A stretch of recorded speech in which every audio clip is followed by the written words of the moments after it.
Débutons officiellement. Bonjour, à nouveau, je m'appelle Raphaël Dufresne, je suis coordonnatrice de projet de développement au Centre d'écologie urbaine, dans nos projets en adaptation au changement climatique et je travaille sur, le programme Bye bye béton qui nous rassemble ce soir. C'est un plaisir de vous avoir avec nous à cette rencontre d'informations sur, l'appel à projet qui est en cours pour la deuxième édition du programme Bye bye béton, qui est mené, principalement là, par l'arrondissement Villeray-Saint-Michel Parc Extension, excusez-moi. Je commence tout de suite par quelques points d'information. Sachez que là, on vous présente plein d'informations ce soir sur le programme. Il y a un PowerPoint qui est présenté à l'écran. Nous allons vous le partager par la suite par courriel. Il sera également disponible en ligne sur la page web du programme Bye Bye Béton. À travers toute la soirée, on tentera de répondre à tous les questionnements que vous pourriez avoir sur le programme Bye Bye Béton. Qu'est-ce que c'est? Pourquoi le Centre d'écologie urbaine est là pour vous en parler ce soir? Pourquoi faire des projets de déminéralisation? Puis comment ça fonctionne si on veut déposer un projet. Le déroulement, officiellement, donc vous présentez, le programme Bye Bye Béton, le Centre d'écologie urbaine, les objectifs du programme et les prochaines, étapes qui s'en viennent dans le cadre de cette démarche. Ensuite, on fait un point plus particulier sur le processus, d'appel à projet qui est en cours en ce moment et ensuite la période de questions où là, on va comme vraiment s'arrêter puis prendre le temps de répondre à toutes les questions que vous pourriez avoir, sur, le programme et l'appel à projet. Tout d'abord, quelques mots sur, le Centre, d'écologie urbaine. Le centre, on est un organisme à but non lucratif qui a été, lancé il y a maintenant, je pense 27 ans, donc il y a plus de 25 ans, avec, l'objectif de proposer des pratiques, des politiques, pour créer des villes qui sont écologiques, démocratiques, et en santé. Et le centre œuvre vraiment dans l'optique de développer le pouvoir d'agir ensemble des citoyens, des citoyennes, des communautés, des différentes municipalités partout au Québec, afin d'avoir des villes qui sont durables et qui sont à échelle humaine, puis qui sont résolument engagées dans la transition socio-écologique. Le centre œuvre dans différents grands champs de pratique, que ce soit l'aménagement urbain pour tous et toutes, les questions de démocratie participative, de participation citoyenne et les questions d'adaptation au changement climatique liées à la résilience des communautés.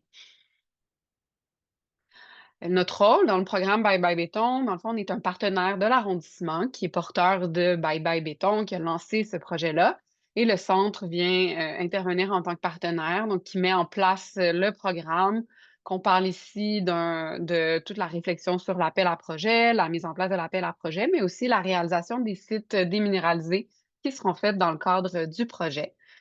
Pourquoi le centre? Ben, on est, depuis, plusieurs années, impliqués dans différentes démarches de déminéralisation participative. On peut notamment penser au projet Sous les pavés, peut-être vous en avez entendu parler, qui est un projet qui a fortement inspiré le programme Bye Bye Béton, un projet de déminéralisation participative qui implique les communautés à retirer l'asphalte de certaines surfaces, publiques, communautaires pour, intégrer des végétaux à travers tout le processus participatif qui ressemble à celui de Bye Bye Béton.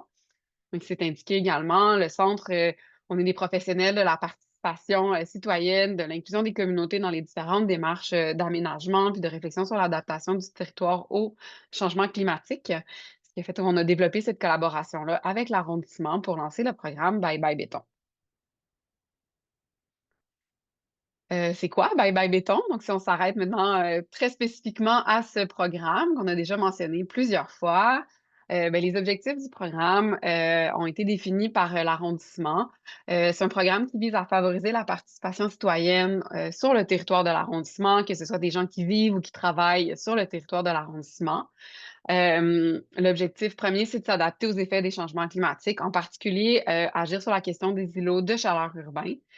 Ça permet aussi d'avoir une lunette d'action sur, la biodiversité en milieu urbain, puis aussi de travailler sur la question de la gestion, des eaux pluviales en milieu urbain.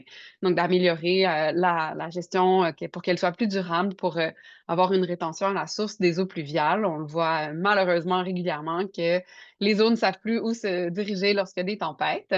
Puis comment faire ça? Comment atteindre, ces objectifs-là? Ben c'est en développant des projets qui sont collectifs, qui sont communautaires, qui touche la question du verdissement afin de permettre à des citoyens et citoyennes de s'impliquer à retirer l'asphalte dans des espaces qui ont été choisis, collectivement, puis ensuite d'aller planter des végétaux d'un peu tout type, dans ces espaces qui ont été préalablement déminéralisés. On peut aussi se demander pourquoi, agir sur la question de la déminéralisation puis du verdissement. On entend souvent parler des bienfaits du verdissement, la question de la déminéralisation est de plus en plus connue, donc juste quelques mots sur cet, aspect-là. Pourquoi déminéraliser? Mais parce que ça permet de venir, retirer des surfaces qui sont imperméables. On parle, de béton, d'asphalte, les trottoirs, les toitures qui sont imperméables. Puis à ce niveau-là, on agit sur, le cycle de l'eau qui était chamboulé par les surfaces imperméables, mais grâce aux nouvelles surfaces perméables qui sont ajoutées, on vient restaurer le cycle plus naturel de l'eau. Je le soulignais, on vient aussi réduire les effets des îlots de chaleur urbains. On mentionne régulièrement qu'on peut voir une différence de température qui peut être de parfois plus de 12 degrés entre un espace verdi ou, par exemple, un milieu d'un stationnement minéralisé où il n'y a pas énormément de végétaux ou de canopées qui viennent faire de l'ombre.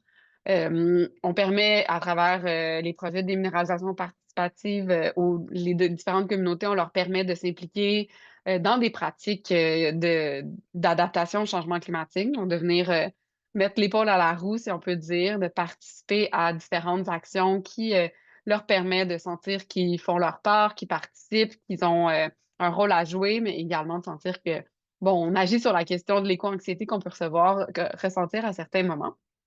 Puis, ben, la déminéralisation puis le verdissement vient également, améliorer les milieux de vie dans lesquels, on vit, mais auxquels on tra des fois dans lesquels on travaille également, en créant des espaces qui sont verts, mais qui sont plus conviviaux, qui sont chaleureux, qui sont plus adaptés à une utilisation au jour le jour par les personnes, qui veulent, se les réapproprier. On voit ici, ce que je soulignais sur, la gestion des eaux pluviales en milieu urbain. On voit sur le schéma, les méfaits, en fait, des grandes surfaces imperméables qui ont, malheureusement été ajoutées dans de très nombreux milieux urbains un peu partout au Québec. Lorsqu'on a un cycle de l'eau en ville, on peut voir qu'il y a peut-être seulement, 15 de l'eau qui va s'infiltrer, dans les sols, que ce soit une infiltration peu profonde ou profonde, alors qu'on va avoir peut-être jusqu'à, 55, 55 de l'eau qui va simplement ruisseler sur les surfaces imperméables. Ensuite, quand on compare ça au cycle de l'eau naturelle, on peut voir que là, c'est plutôt 10 de l'eau qui ruisselle sur les surfaces, sur le sol, alors que l'infiltration dans le sol est beaucoup plus élevée. Donc, en venant changer certains espaces urbains pour les verdir, pour les rendre perméables, on permet, de répondre à cette problématique-là. Maintenant, une petite présentation du processus participatif, qui est, la clé de Bye Bye Béton. On l'a regroupé ici en, 2 phases différentes. La phase 1, qui est la phase en cours, l'appel à projet avec, des différentes actions pour, informer, la population, que l'appel à projet est en cours. Donc, la rencontre de ce soir est tout à fait l'exemple que je souligne, la rencontre d'information afin de vous tenir au courant de ce qui s'en vient, c'est quoi les prochaines étapes dans le cadre de Bye Bye Béton.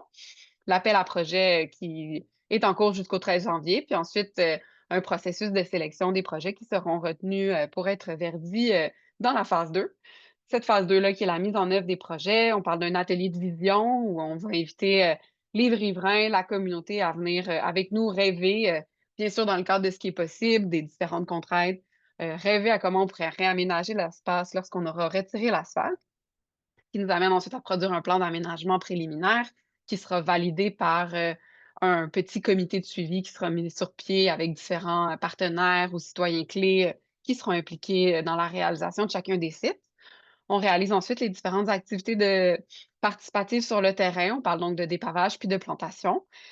Pour, célébrer, ensuite, la réalisation du site, nous allons avoir une petite inauguration, un petit événement, de célébration et ensuite, finalement, c'est le début, de ce nouveau site-là. On a, verdé l'espace, mais ce n'est que le jour 1 de ce nouveau site, qui est un nouveau milieu de vie qui pourra être, utilisé par, les riverains, heu, animé, entretenu, et célébré.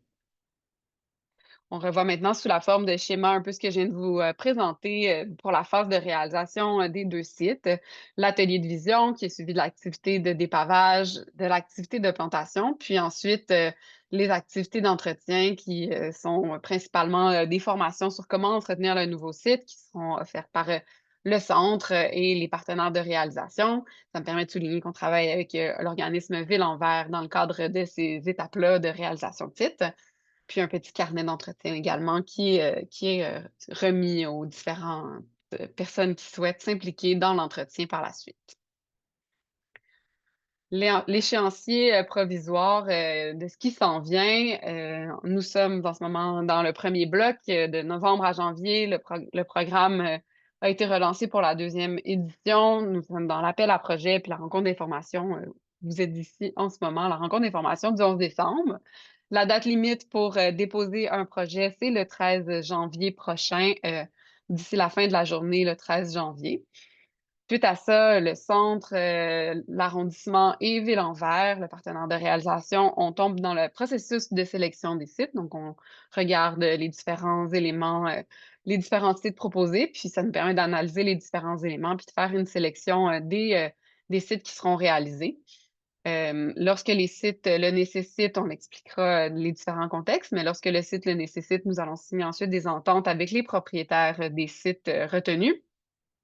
On arrive donc ensuite en mars, puis on tombe dans la grande phase de réalisation des démarches participatives qui se dérouleront, entre mars et octobre prochain.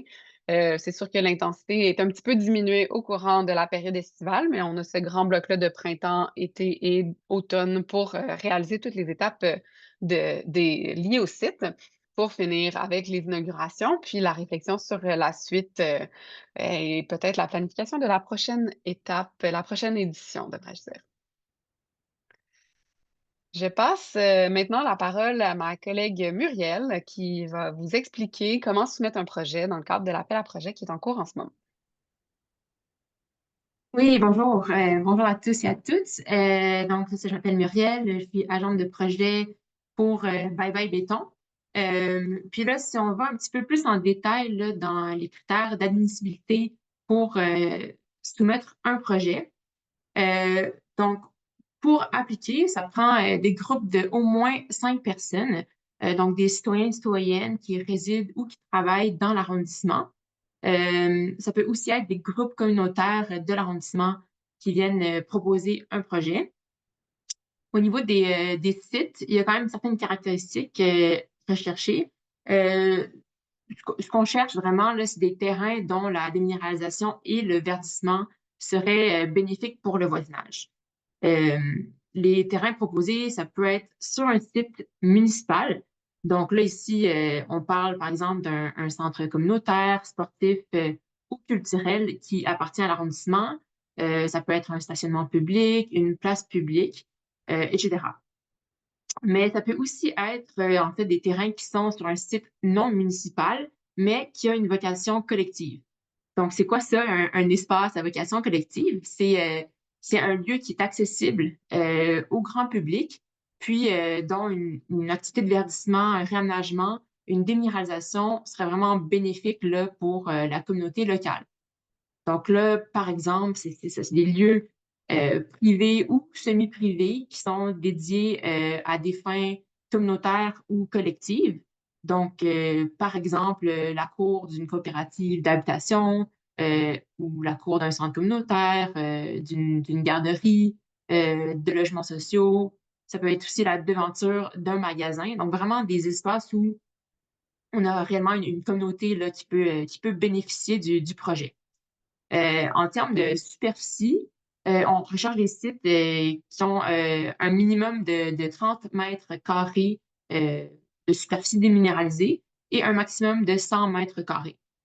Par contre, l'espace qui est proposé pour être déminéralisé, pardon, peut être formé de plusieurs sections qui ont au moins 30 mètres carrés. Donc, par exemple, il pourrait y avoir un site avec deux espaces que vous voulez déminéraliser, un de 30 mètres carrés, un de 50 mètres carrés. Donc, la somme totale, c'est 80 mètres carrés. Ce serait recevable dans ce cas-là.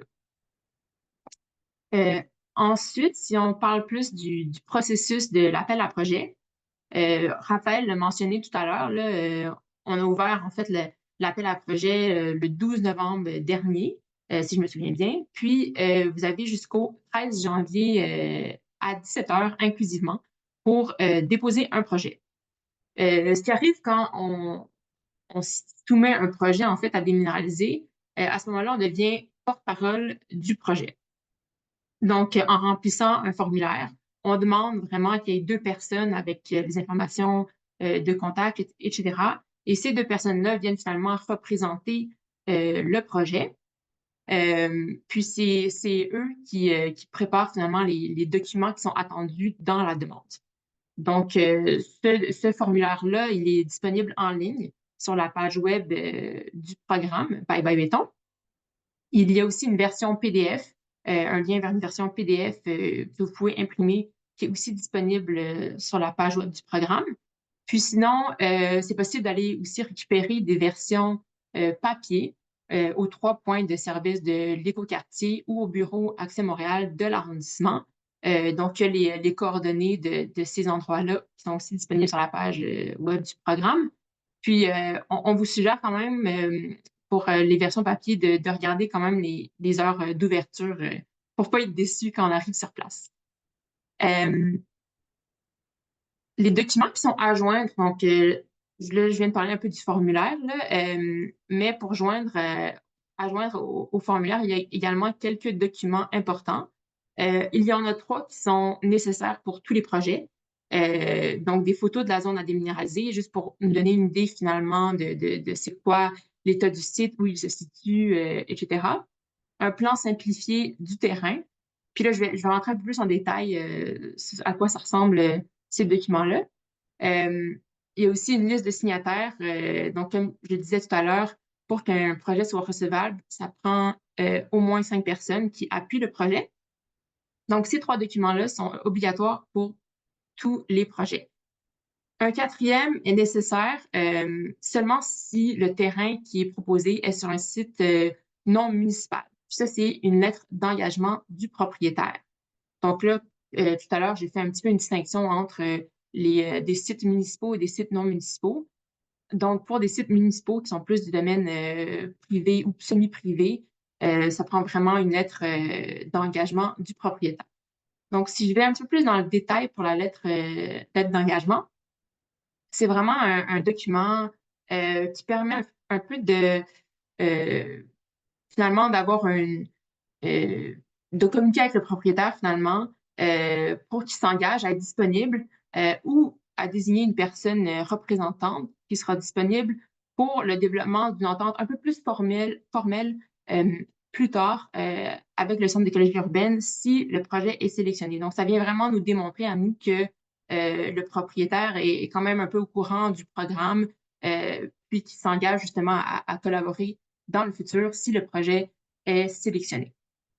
Puis si, si vous voulez savoir, justement, des fois c'est difficile de savoir quel est le propriétaire du site, bien, c'est possible d'aller voir le rôle d'évaluation foncière qui va venir vraiment vous indiquer finalement les coordonnées de la ou du propriétaire. Maintenant, pour les photos du site proposé, donc, comme je le disais tout à l'heure, ça vient vraiment en fait nous indiquer un peu plus à quoi ressemble le site, c'est quoi le potentiel finalement de déminéralisation. Ça vient vraiment préciser un peu ce à quoi ressemble le terrain. C'est sûr que nous, on demande au minimum une photo, mais si on est capable d'avoir plusieurs angles différents, nous, ça nous donne vraiment une meilleure idée de la zone à déminéraliser. Puis c'est quand même préférable d'inclure plusieurs photos dans la demande. Ensuite, pour le plan préliminaire et simplifié du terrain, là, on ne parle pas ici d'un plan professionnel signé par... non, non, on est vraiment dans quelque chose d'un peu plus sommaire, mais ça vient vraiment juste nous permettre d'identifier finalement c'est quoi les limites du site, puis d'estimer la superficie à déminéraliser. Donc, pour ça, il y a 2 méthodes qu'on propose. La méthode qui est sur l'ordinateur via Google Maps. Donc, sur Google Maps, quand on fait un clic droit, on peut venir mesurer la distance entre 2 points. Puis, si on forme plusieurs points, à ce moment-là, on a un quadrilatère.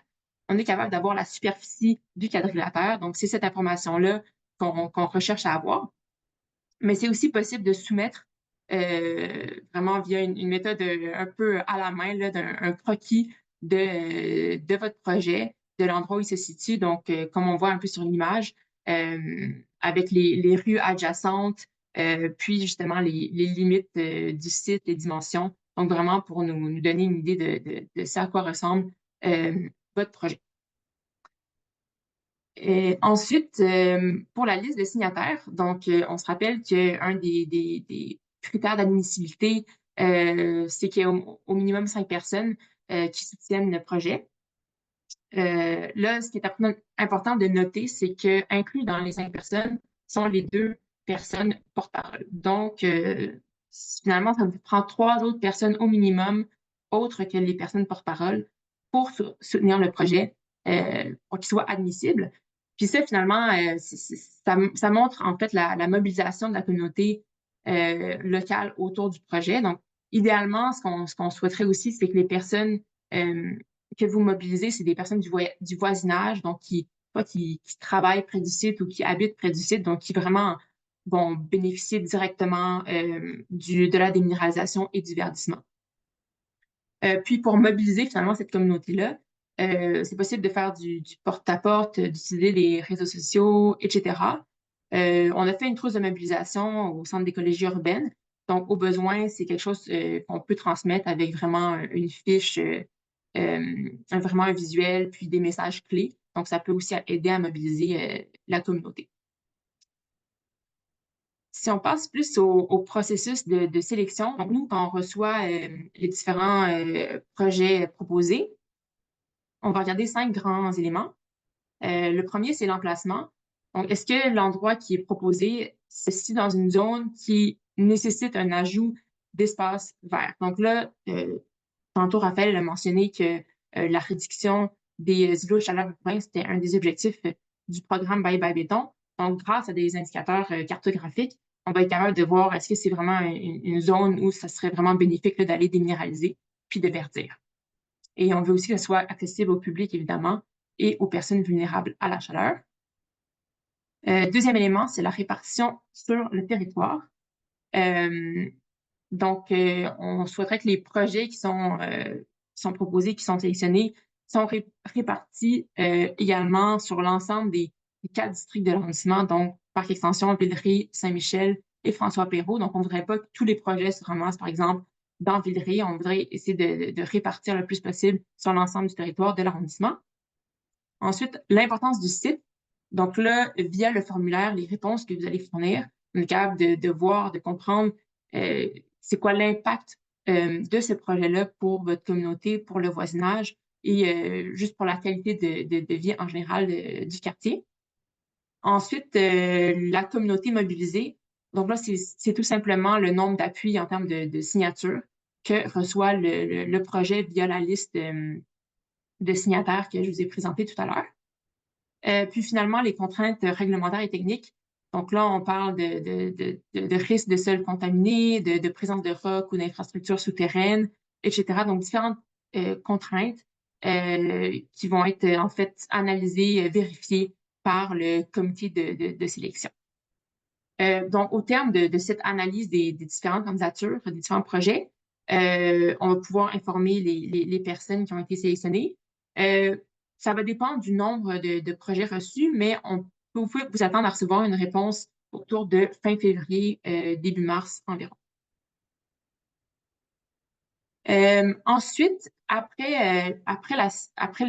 finalement la sélection des projets, pour les terrains qui sont non municipaux à vocation collective, comme je disais tout à l'heure, il va être obligatoire de signer une entente vraiment formelle là, avec le propriétaire du terrain qui vient finalement formaliser la compréhension du projet, du programme et du rôle des 2 parties dans le développement et la réalisation de la déminéralisation.